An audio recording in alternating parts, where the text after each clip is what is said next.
तो इस कॉमिक की शुरुआत होती है बहुत सारे डीमंस को दिखाते हुए, जिसके बारे में बोला जाता है कि डीमंस को इस दुनिया में आए 20 साल हो गया है और वे लोग बहुत क्रूर होते हैं और अनगिनत आपदाओं के कारण भी है वो लोग। और बड़ी संख्या में ह्यूमंस डीमंस का भोजन बन गए हैं और कुछ ह्यूमंस जीवित रहने के लिए म्यूटेटेड बॉडीज और अवेकेंड पावर्स वाले ह्यूमंस ने डीमंस के खिलाफ लड़ना शुरू कर दिया। और आजकल लड़ाई शिकार और डीमंस को मारने का पेशा बन गया है और जो लोग ये सब करते हैं उन्हें शिकारी के रूप में जाना जाता है। और फिर सीन शिफ्ट होता है एक एकेडमी को दिखाते हुए, जिसका नाम होता है डास या डोंगजू हंटर एकेडमी। और हमें उस एकेडमी के बारे में बताया जाता है कि अधिक मनुष्यों को डीमन से लड़ने की अनुमति देने के लिए और शिकारियों को ट्रेनिंग देने के लिए अलग अलग जगह पर एकेडमियां स्थापित की गई है। और फिर उस एकेडमी के स्टूडेंट्स को दिखाया जाता है, जिसके बारे में बोला जाता है कि यहाँ जिनके पास पावर है उनका हाई स्टेटस के साथ स्वागत किया जाता है। लेकिन मैं फैंग चेंग, मुझमें बिल्कुल भी टैलेंट नहीं थी और मैं एकेडमी में 3 साल से प्रैक्टिस कर रहा हूँ, लेकिन अभी भी कोई भी पावर्स जागरूक नहीं हुआ है और मुझे इस एकेडमी में सबसे कमजोर कहा जाता है। और फिर हमें हमारा मेन कैरेक्टर को दिखाया जाता है, जिसको कुछ बच्चे चेन से बांध कर रखे हुए होते हैं और वो अपना मन में सोच रहा होता है, धत तेरी कि मुझे इस बात का एहसास नहीं था कि यह लगभग ग्रेजुएशन की पढ़ाई है और मुझे अभी भी धमकाया जा रहा था। और फिर जिन बच्चों ने फैंग को बांध कर रखा हुआ होता उसमें से एक पीले बालों वाला लड़का बेसबॉल बैट से फैंग के फेस पर कसकर मार देता है और बोलता है, फैंग चेंग एक सख्त आदमी है, इसे आधे घंटे तक पीटे जाने के बाद भी वह अभी तक जग रहा है। और फिर वह पीले बालों वाला लड़का अपना बेसबॉल बैट के साथ एक स्माइल करते हुए बोलता है, इस एकेडमी का नियम है कि यदि तुम शिकारी नहीं बनते तो ग्रेजुएट नहीं हो सकते और इस आदमी ने अभी तक अपनी पावर्स जागरूक नहीं की है, इसीलिए वह शिकारी नहीं बन सकता। उसे यह ईयर फिर से दोहराना होगा। और फिर हमारा मेन कैरेक्टर फैंग उस पीले बालों लड़के से बोलता है, चैन तियानियो, ऐसा मत सोचो कि तुम महान हो क्योंकि तुमने अपनी पावर्स को जागरूक कर लिया है। और फिर यह सुनकर वो पीले बालों लड़का पूरा गुस्सा हो जाता है फैंग के ऊपर और वह अपने बेसबॉल बैट को पीछे करते हुए फैंग को मारने के लिए रेडी होते हुए बोलता है, मुझे माफ कर दो फैंग, यदि तुम्हारे पास पावर है तो तुम महान हो और तुम जैसे बिना पावर्स वाले कमजोर लोग रौंदे जाने के लायक हो। और फिर वह जैसे ही फैंग के ऊपर हमला करने वाला होता है तभी एक जोरदार आंधी आता है और उन तीनों को हवा में उड़ाकर नीचे पटक देता है। और फिर हमें एक बहुत ही खूबसूरत लड़की को दिखाया जाता है, जिसके पास हवा को कंट्रोल करने का पावर होता है। तो यहाँ हमें पता चलता है कि उन तीनों लड़कों को उसी लड़की ने अपनी पावर की मदद से हवा में उछाला था। और वह उन तीनों से बोलती है, क्या अपने क्लासमेट को धमकाना फन है, तुम लोग बहुत बोरिंग हो। फिर फैंग हैरानी से उस खूबसूरत लड़की की तरफ देखते हुए सोचता है, यह तो लिन लोंग यूई है, हमारी क्लास की प्रेसिडेंट है और पूरे एकेडमी में सबसे स्ट्रॉन्गेस्ट पर्सन, और वह मेरे बचपन की दोस्त है जिसके साथ मैं बड़ा हुआ। और फिर वह पीले बालों लड़का बोलता है, लिन लोंग यूई, इस बेवकूफ लड़के की मदद करने की तुम्हारी हिम्मत कैसे हुई। फिर लिन उन तीनों की तरफ गुस्से से देखते हुए बोलती है, भाग जाओ यहाँ से वरना मैं तुम्हें जान से मार डालूंगी। फिर वह तीनों लड़के वहाँ से भागने लगते हैं। तभी वो पीले बालों वाला लड़का भागते हुए पीछे मुड़कर फैंग को देखते हुए सोचता है, फैंग चेंग, आज तुम बहुत लकी हो कि तुम्हें लिन ने बचा लिया। फिर लिन अपनी पावर्स की मदद से उस चेन को तोड़ देती है जो फैंग के हाथों पर बंधा हुआ होता है। फिर फैंग बोलता है, थैंक यू लिन लोनियो कि तुमने सही समय पर आकर मेरी मदद की। फिर लिन बोलती है, ग्रेजुएशन की परीक्षा 1 महीने में है, फिर भी तुमने अभी तक कोई भी पावर जागरूक नहीं की है, क्या तुम इस ग्रेजुएशन की परीक्षा को फिर से दोहराने जा रहे हो। फिर फैंग बोलता है, इसे दोहराना असंभव है, मेरी हालत इसको दोहराने की कतई इजाजत नहीं देती। फिर फैंग वहां से जाते हुए सोचता है, 5 साल पहले उसके मॉम डैड एक डीमंस के हमले में मर गए और तब से मेरी बहन ने परिवार की जिम्मेदारी संभाली है और मेरी ट्यूशन फीस का प्रबंध करने के लिए वह काम करती है और पाई पाई का हिसाब लगाकर गुजारा करती है और अब उससे इसके लिए पे करना इम्पॉसिबल है। फिर फैंग लिन से बोलता है, अगर यदि मैं एक शिकारी के रूप में अपनी पावर्स को जागरूक नहीं करता हूँ तो मैं इस एकेडमी को छोड़ दूंगा। फिर लिन फैंग को एक पंच मारते हुए बोलती है, ऐसा मत कहो, हिम्मत मत हारो, ग्रेजुएशन की परीक्षा होने में अभी भी 1 महीना बाकी है और जरूर तुम अपनी पावर्स को जागरूक करने में सक्षम होगे। और यदि तुम ग्रेजुएशन हंटर की परीक्षा से पहले अपने हंटर की पावर को जागरूक नहीं करते हो तब तुम अपने सारे जीवन के लिए एक लूजर, हारे हुए व्यक्ति होगे। और यह बोलकर लिन वहां से चली जाती है। फिर फैंग लिन को जाते हुए देखकर अपना मन में सोचता है, लिन लोंग यू अभी भी उतनी ही ब्लंट है जितना वो एक बच्ची थी, ब्लंट का मतलब होता है मुंहफट, जो आदमी डायरेक्ट मुंह पर ही बोल देता है। फिर हमारा मेन कैरेक्टर फैंग पूरा मोटिवेट होते हुए सोचता है क्योंकि वापसी का कोई रास्ता नहीं है तो मैं अब अंत तक लड़ूंगा। और फिर वह दौड़ते हुए घर की तरफ जाते हुए सोचता है मैं घर पहुंचने के लिए 20 किलोमीटर की दूरी तय कर सकता हूं। भले ही मैं एकेडमी में सबसे कमजोर हूं, फिर भी मैं अपनी पावर्स को क्यों नहीं जागरूक कर सकता हूं। फिर वह पूरा गुस्सा होते हुए अपने आप से बोलता है मैं लिन की तरह एक इलाइट व्यक्ति बनना चाहता हूँ, तो मैं अपनी ट्रेनिंग को डबल करूंगा और अगर मुझे अपनी शरीर की क्षमता का एहसास हो जाए तो मैं अपनी पावर्स को जागरूक करने में सक्षम हो जाऊंगा। फिर फैंग देखता है कि कुछ लोग उसके तरफ पीछे देखते हुए भागते हुए आ रहे थे और वह सभी लोग चिल्लाते हुए बोल रहे थे जल्दी भागो यहाँ से, डीमंस आ रहे हैं। फिर फैंग एक लड़की को देखता है जो हेल्प के लिए आवाज लगा रही होती है क्योंकि एक बहुत बड़ा सा डीमन उस लड़की का पीछा कर रहा होता है। तो उसे देखकर फैंग घबराते हुए बोलता वह डीमन तो इस सिटी का most wanted D class demon blade है। और वह डीमन जैसे ही उस लड़की को मारने वाला होता है तभी फैंग उसे अपनी गोदी में उठाकर वहां से हट जाता है और वह डीमन उसे नहीं मार पाता है।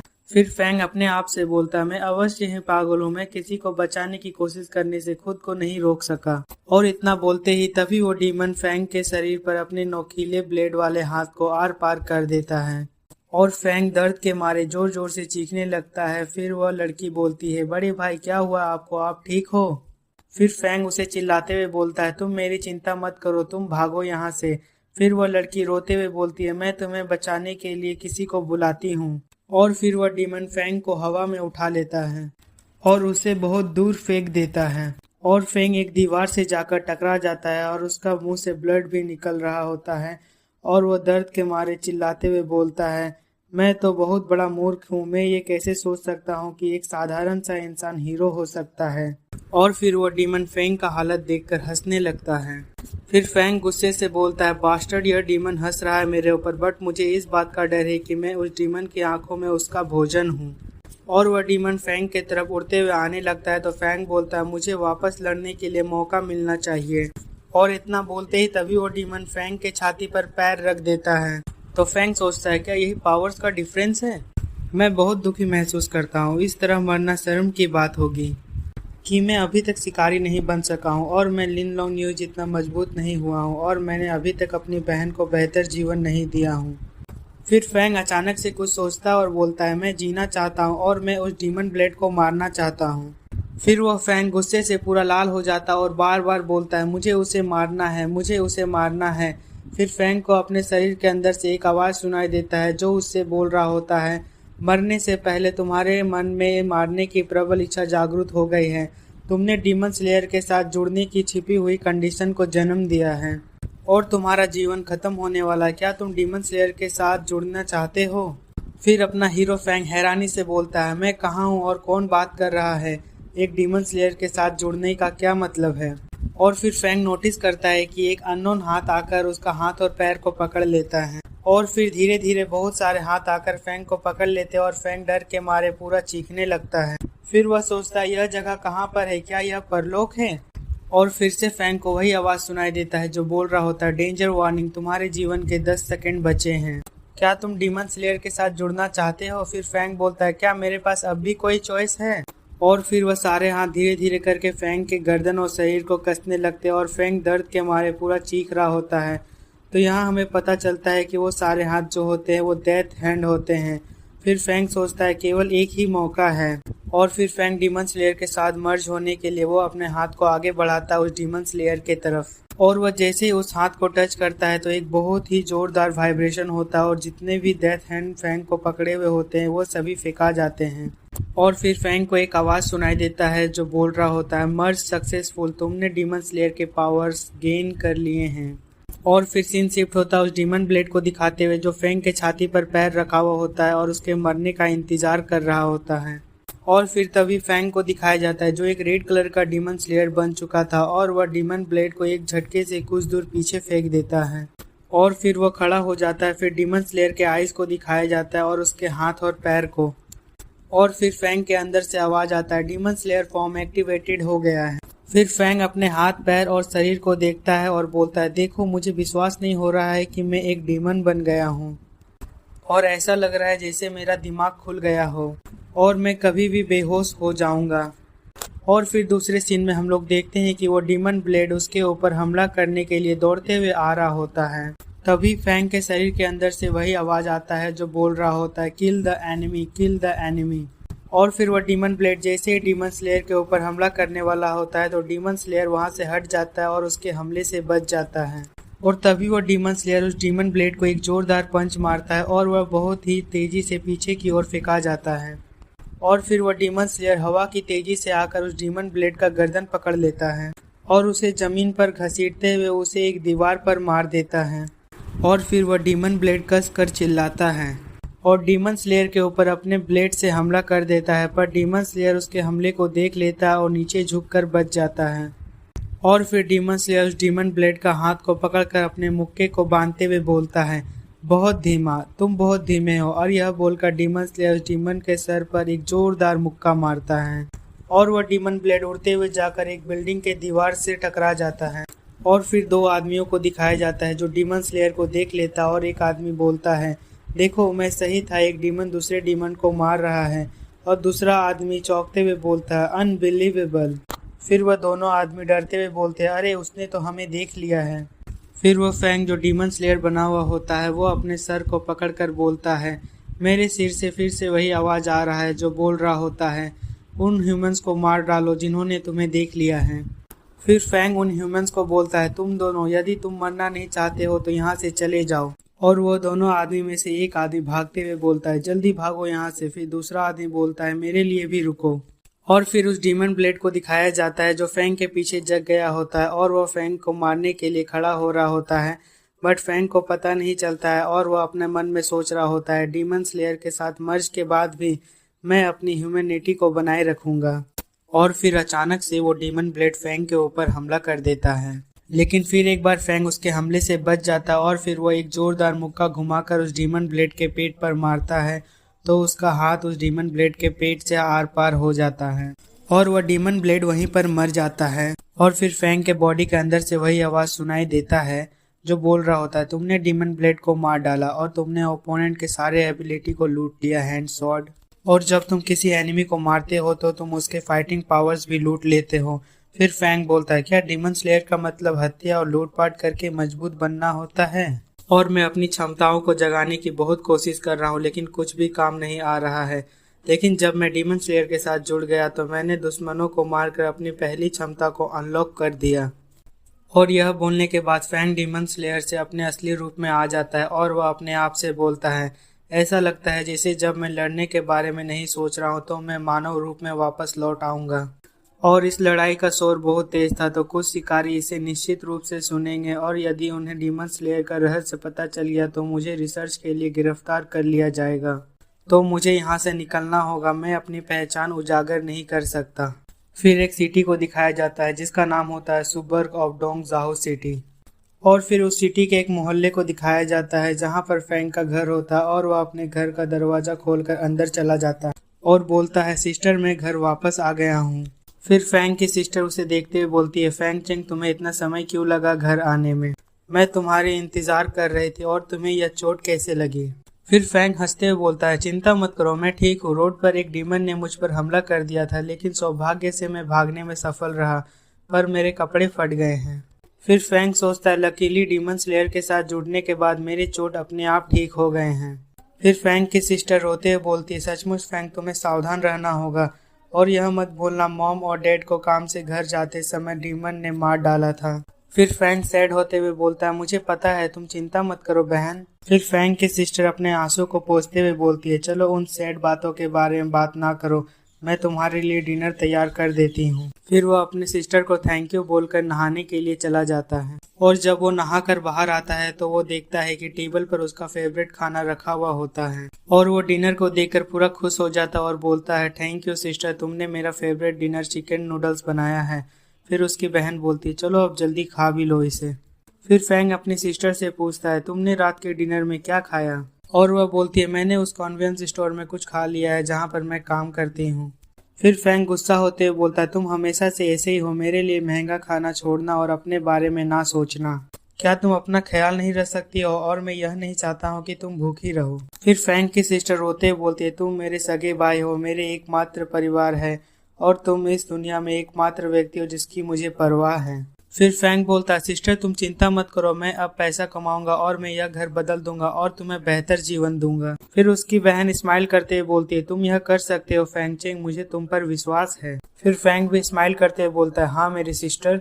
फिर उसकी सिस्टर बोलती है, तुम खाना जारी रखो, मैं अपना काम निपटा लूंगी। और यह बोलकर वो अपना काम करने लगती है और काम करते हुए सोचती है, फैंग चेंग पहले से अधिक मैच्योर लग रहा है, ऐसा लगता है जैसे वह सचमुच बड़ा हो गया है और मुझे आशा है कि वह ग्रेजुएट हो सकता है और एक योग्य शिकारी बन सकता है। फिर फैंग को दिखाया जाता है जो अपने मोबाइल को देखते हुए सोचता है, कल वीकेंड है और समय का लाभ उठाते हुए मैं पैसे कमाने के लिए डीमंस का शिकार करने जा रहा हूँ और मैं हंटर यूनियन के ऑफिशियल सॉफ्टवेयर में लॉग इन करूंगा और आप यहाँ अलग अलग तरह के डीमंस की वांटेड इन्फॉर्मेशन देख सकते हो। और फिर फैंग हंटर्स के ऑफिशियल साइट में लॉग इन कर लेता है और उसे एक ई क्लास डीमन ऑक्टोपस के बारे में पता चलता है और उस ऑफिशियल साइट में लिखा हुआ होता है कि आपको पर डीमन को मारने पर 3000 रुपीज मिलेगा और कोई भी हंटर्स पार्टिसिपेट कर सकते हैं फाइट करने के लिए और यह इन्फॉर्मेशन लंबे समय तक वैलिड रहेगा। फिर फैंग अपने मन में सोचता है, 10 किलोमीटर दूर ऑफिस पार्क अच्छा है, वे सभी ई क्लास डीमंस, तुम प्रत्येक डीमन से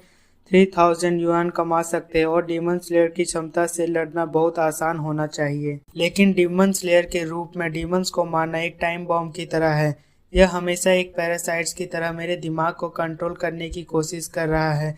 अगर मैं इसकी उचित उपयोग नहीं करूंगा तो यह मेरे शरीर पर कब्जा कर लेगा और इस दुनिया में कुछ भी आसान नहीं है। मुझे अब इसकी परवाह नहीं है, चलो कुछ पैसे कमाएं और अपने फैमिली को सपोर्ट करें। फिर सीन शिफ्ट होता है कुछ सोल्जर्स को दिखाते हुए जो उस जगह को घेरे हुए खड़े होते हैं जहाँ पर डीमन ब्लेड और डीमन स्लेयर ने फाइट किया था। और फिर वहाँ कुछ रिसर्चर्स को दिखाया जाता है जो उस जगह की तहकीकात कर रहे होते हैं और उन रिसर्चर्स के बॉस को दिखाया जाता है जो ब्लैक कोट और छाता को पकड़े हुए खड़ा होता है और वह अपने रिसर्चर टीम मेंबर में से एक आदमी से पूछता है, क्या तुमने आस पड़ोस के कैमरे की जाँच की? फिर वह आदमी बोलता है, जब डीमन ब्लेड दिखाई दिया तो पड़ोस के कैमरे डैमेज हो गए और कोई सुराग नहीं बचा। फिर वह बॉस बोलता है, जाओ गवाह इकट्ठा करो और सुराग की जांच करो, हमें पता लगाना चाहिए कि डीमन ब्लेड को किसने मारा। फिर वह आदमी निराश होकर यस बोलते हुए वहां से चला जाता है। फिर वह बॉस अपना मन में सोचता है, एक साधारण शिकारी डी क्लास डीमन ब्लेड को नहीं मार सकता है और फाइट के सीन के निशान से बहुत संभव है कि दूसरा पक्ष वो भी एक डीमन है। फिर सीन शिफ्ट होता है फैंग को दिखाते हुए जो उस ऑफिस पार्क में पहुंच चुका था उस डीमन ऑक्टोपस को मारने के लिए जो एक टूटा फूटा हुआ इलाका में था। और फिर फैंग अपना मन में सोचता है, अनएक्सपेक्टेडली वो प्लेस जहां ऑफिस वर्कर्स काम करते थे अब वो ऐसा हो गया है। और इस जगह के बारे में वो सोचते सोचते आगे बढ़ रहा होता है तभी उसके पीछे डीमन ऑक्टोपस के हाथ को दिखाया जाता है। फिर फैंग वहां पर कुछ शिकारियों की डेड बॉडीज को देखता है और सोचता है यह किसी शिकारियों का शव है और ऐसा भी नहीं लगता है कि इसके मरे हुए ज्यादा समय हुआ है। और फिर डेड बॉडीज के पहाड़ को दिखाया जाता है जिसे देखकर फैंग बोलता है, चेस्ट की कैविटी में खोखला घाव है जो इंटरनल ऑर्गन्स को डीमंस द्वारा खाया गया है। और फिर फैंग पीछे की ओर मुड़ता है और वह देखता है कि ई क्लास डीमन ऑक्टोपस उसके पीछे हथियार लिए हुए खड़े होते हैं। और फिर उसे देखकर फैंग अपना मन में सोचता है, आखिरकार वे अपेयर्ड हो गए E class octopus demons. Humans bodies पर इस प्रकार के पैरासाइट्स डीमन से निपटना काफी कठिन है। और फिर वो डीमन ऑक्टोपस फैंग के ऊपर हमला कर देता है पर फैंग उस जगह से कूदकर कुछ दूर पीछे हट जाता है और बोलता है, डीमन स्लेयर एबिलिटी से मर्ज के बाद यहाँ तक कि उसके मानव रूप में भी मैं आसानी से अपने शरीर को संचालित कर सकता हूँ और मैं अपनी डिमोनिक पावर को भी कंट्रोल कर सकता हूँ। और फिर वह सारे डीमन ऑक्टोपस फिर से फैंग को मारने के लिए दौड़ते हुए आ रहे थे और तभी फैंग के अंदर से आवाज आता है जो बोलता है, एनिमी के हमले को डिटेक्ट कर लिया गया, automatically activated hand sword ability. Sword का मतलब होता है तलवार। और फिर फैंग के दोनों हाथों पर तलवार निकल आता है और वह हैरानी से बोलता है, ऑटोमेटिकली एक्टिवेटेड, यह एक एआई प्रोग्राम की तरह है। और फिर वह एक डीमन ऑक्टोपस के ऊपर हमला करता है और बोलता है, चलो टेस्ट करके देखते हैं तलवार मानव रूप में कितनी शक्तिशाली है। और फिर वह एक एक करके सभी डीमन ऑक्टोपस को मारते हुए आगे बढ़ रहा होता है। और फिर जब वह कुछ डीमन ऑक्टोपस को मार देता है तो बोलता है, ऑक्टोपस डीमन से लूटने का कोई क्षमता नहीं है, ऐसा लगता है ई क्लास के डीमंस को मारने से कोई लाभ नहीं है। और फिर वह देखता है कि बहुत सारे ऑक्टोपस डीमन उसे घेरे हुए खड़े होते हैं। फिर वह उन सभी डीमंस के बीच में खड़े हुए अपने आप से बोल रहा होता है, ऐसा लगता है जैसे 3 ऑक्टोपस डीमंस सिर्फ चाह रहे थे मुझे पकड़ने के लिए और ये सभी ऑक्टोपस तो एंडलेस है, ये तो खत्म ही नहीं हो रहे हैं। और फिर से वह सभी ऑक्टोपस डीमन को अपने हैंड स्वॉर्ड की मदद से काटने शुरू कर देता है। और फैंग गुस्से से बोलता, उनमें से अभी भी बहुत सारे डीमंस जिंदा है। मुझे डर है कि मैंने ऑक्टोपस डीमंस के घोंसले पर हमला कर दिया है और मैं शांत नहीं रह सकता हूँ क्योंकि ई क्लास में हूँ। अगर मैं आखिरकार एक डीमन स्लेयर में नहीं बदल जाता तो मुझे आसानी से घेर लिया जाएगा और मार दिया जाएगा। और फिर बहुत सारे डीमन ऑक्टोपस एक साथ फैंग के ऊपर हमला करने के लिए आगे बढ़ रहे होते हैं, तो फैंग उनसे बचने के लिए उस ऑक्टोपस के घोंसले से दौड़ते हुए बाहर निकल रहा होता है। और तभी कुछ डीमन ऑक्टोपस के हाथ जमीन से बाहर निकलकर उसके दोनों पैरों को पकड़ लेता है। और फिर हमें एक बहुत बड़ा जायंट ऑक्टोपस डीमन को दिखाया जाता है जो डी क्लास का वाइज ऑक्टोपस होता है। और वह हंसते हुए बोलता है, चलो देखे जरा तुम में से कौन ट्रैप में फंसा है। और डैम इट, यह तो सिर्फ एक छोटा सा झींगा है, यह मेरे दांतों के बीच फिट होने के लिए इनफ नहीं है। फिर फैंग सोचता है यह एक डी क्लास का डीमन है लेकिन इसकी ऑरा ब्लेड से भी ज्यादा मजबूत है।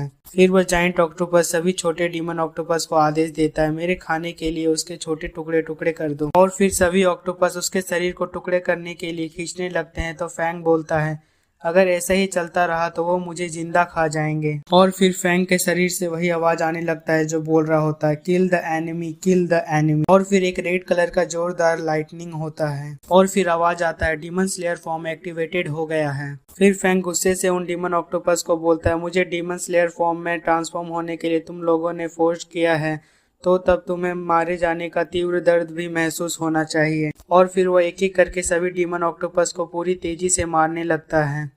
तो तभी वो ऑक्टोपस डीमन का लीडर बोलता है, एक इंसान जो डीमन बन सकता है, यह तो इंटरेस्टिंग बात है।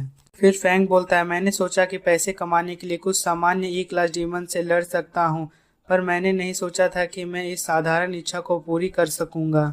फिर वो ऑक्टोपस डीमन का लीडर हंसते हुए बोलता है, तुमको एक डीमन का शरीर मिला है लेकिन तुम नहीं जानते कि यह क्या है, वह शरीर जहाँ चींटी रहती है, यह तो काफी फनी बात है। फिर फैंग बोलता है, तुम्हारे जैसे डीमन जो सोचते हैं कि वो दुनिया से ऊपर हैं, यह तुम कैसे सोच सकते हो, और तुम जैसे डीमंस कैसे समझ सकते हैं कि इंसान के लिए जीवित रहना कितना कठिन है।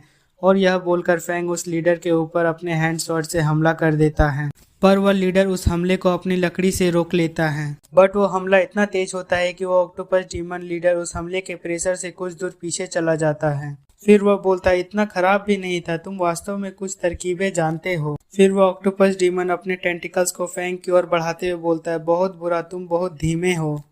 और वो अपने टेंटिकल्स से फैंग को पकड़ लेता है, और मैं उन डबल स्वॉर्ड को नष्ट कर दूंगा जिन पर तुम्हें बहुत गर्व है, और फिर मैं देखूंगा कि तुम मुझसे लड़ने के लिए क्या उपयोग करते हो। फिर फैंग बोलता है, धत तेरी की, हैंड स्वॉर्ड के नष्ट हो जाने के बाद इसे थोड़ा समय के लिए दोबारा इस्तेमाल नहीं किया जा सकता है, और कमजोर लोग ही तबाह होने के लायक है, और यह एक खूनी हकीकत है। और फिर वह ऑक्टोपस डीमन उसे पूरा दूर फेंक देता है। फिर फैंग खड़े होते हुए बोलता है, यह बुद्धिमान ऑक्टोपस मेरे द्वारा पहले लड़े गए डीमन ब्लेड से भी अधिक सतर्क है, और आमने सामने की तुलना में यह मिड रेंज में अच्छा है, पर मुझे इसकी कमजोरियां ढूंढनी होगी इसे मारने के लिए। फिर वह ऑक्टोपस लीडर बोलता है, तुम किस बारे में सोच रहे हो, और वह अहंकार कहाँ गया तुम्हारा। और यह बोलकर वो ऑक्टोपस अपने डंडे से फैंग के ऊपर हमला कर देता है। फिर फैंग उसकी आंखों में देखते हुए सोचता है, इसकी आंखें कोमल है और यह इसका वीक पॉइंट भी होना चाहिए। फिर फैंग नीचे धूल की तरफ देखते हुए सोचता और बोलता है, इसकी आंखों में धूल फेंकना लड़ाई का एक प्रभावी साधन है, और यह अक्सर एक अच्छा सरप्राइज अटैक हो सकता है। बट यह बहुत चमकीला नहीं है, लेकिन यह एक इंटेलिजेंट ऑक्टोपस के अगेंस्ट काम कर सकता है।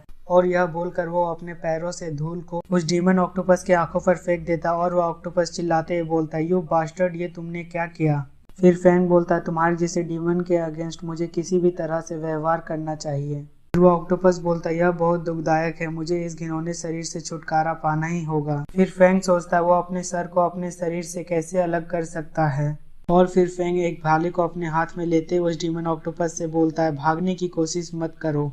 और यह बोलकर फैंग उस भाले को उस ऑक्टोपस के सिर में घुसा देता है, और वह डीमन ऑक्टोपस अपना मन में सोचता है, लकीली मेरा ब्रेन पूरी तरह से नष्ट नहीं हुआ था, मुझे इसकी जीवन शक्ति पुनः प्राप्त करने के लिए कुछ समय के लिए मृत्यु की भूमिका निभानी होगी, और यह मूर्ख इंसान मेरे मारे जाने का इंतजार कर रहा है। फिर फैंग के अंदर से वही आवाज सुनाई देता है जो बोल रहा होता है, अपने बचाव को निराश ना करे, यहाँ तक कि गिरे हुए शत्रु के साथ भी नहीं, इसे उचित तरीके से निपटाया जाना चाहिए। और फिर फैंग अपने हैंड स्वॉर्ड की मदद से वो डीमन ऑक्टोपस का ब्रेन को काट देता है और वो डीमन ऑक्टोपस का लीडर वहीं पर मर जाता है। और फिर फैंग के बॉडी से वही आवाज आता है जो बोल रहा होता है, तुमने वाइज ऑक्टोपस को मार डाला और तुमने ओपोनेंट की एबिलिटी टेंटिकल लूट लिया है। और फिर फैंग उस डीमन ऑक्टोपस के एबिलिटी को देखते हुए सोचता है कैसा अजीब एबिलिटी है, लेकिन इसका उपयोग दुश्मनों से लड़ने के लिए या विस्तारित होने पर ऊंचाई पर चढ़ने के लिए रस्सी के रूप में किया जा सकता है। और फिर से उसके शरीर से वही आवाज आता है जो बोल रहा होता है, उस ऑक्टोपस को मारने के बाद तुम्हारी इच्छा खत्म हो गई है, मानव रूप में फिर से तुम बदल रहे हो। फिर डीमन स्लेयर फॉर्म उसके शरीर से डीएक्टिवेट हो जाता है। फिर फैंग सोचता है मेरा शरीर दुख रहा है। डीमन स्लेयर ने इस बार शरीर को सेल्फ हीलिंग एबिलिटी को ट्रिगर नहीं किया, पर वास्तव में जीतना उस डीमन से आसान नहीं था और सौभाग्य से मैंने एक D class intelligent demon octopus को मार डाला